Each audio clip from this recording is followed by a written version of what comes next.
অনেক আপুরা জিজ্ঞেস করেন আপু খাঁচা কিভাবে পরিষ্কার রাখেন, কারণ আমি তো একদম আমার ঘরে কিচেনে রাখি খাঁচা।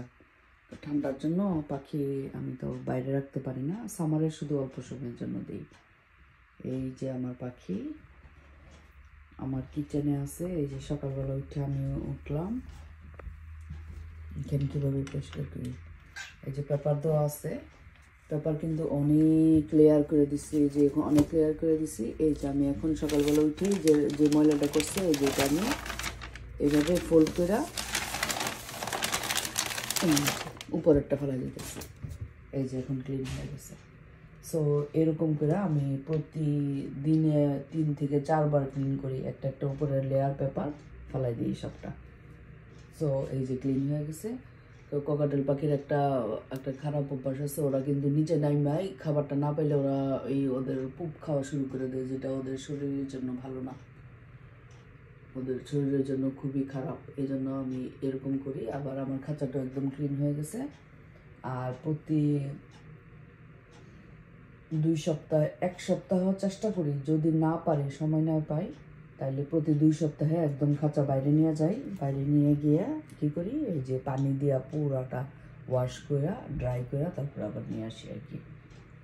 এইভাবে আমার খাঁচা ক্লিন রাখি।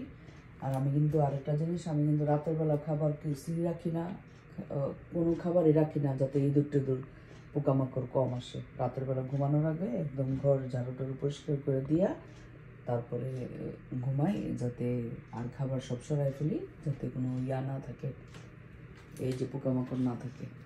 এই যে আমি পেপারটা ফোল্ড করে নিলাম, নিয়ে ফেলাই দিলাম, শেষ। রাতের ময়লা আবর্জনা অর্ধেক ক্লিন হয়ে গেছে, অর্ধেক ক্লিন হয়ে গেছে। আর কিছু না, ওরা ঘুমাইতেছে এখন। হ্যালো হ্যালো মাকি পুরানি, আমাকে পুরানি কই রে? Good morning, good morning, good morning আমাকে পু। আর আমার কালাচান করে, কালাচান এটা লাইক করে, কালাচান এটা খুব লাইক করে। এই যে এটার মধ্যে ঝুলতে খুব পছন্দ করে। ওরে সকালবেলা এসে আমি এটা দিয়ে পাইলাম। হ্যালো ও কালা, কালাচান রে চিকু, ঘুমটা এখনো ভাঙছে না? ওরহি ওরহি শোনা, ঘুম এখনো ভাঙে নাই?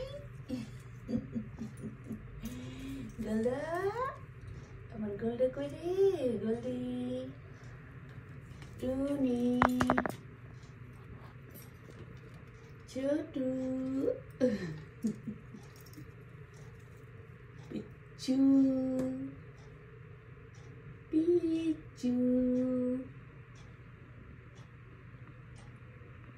এই যে ক্লিন হয়ে গেছে খাঁচা, একটা ময়লাও নেই, একটা ময়লাও নাই। রাইট, একদম নিট অ্যান্ড ক্লিন, ক্লিন খাঁচা।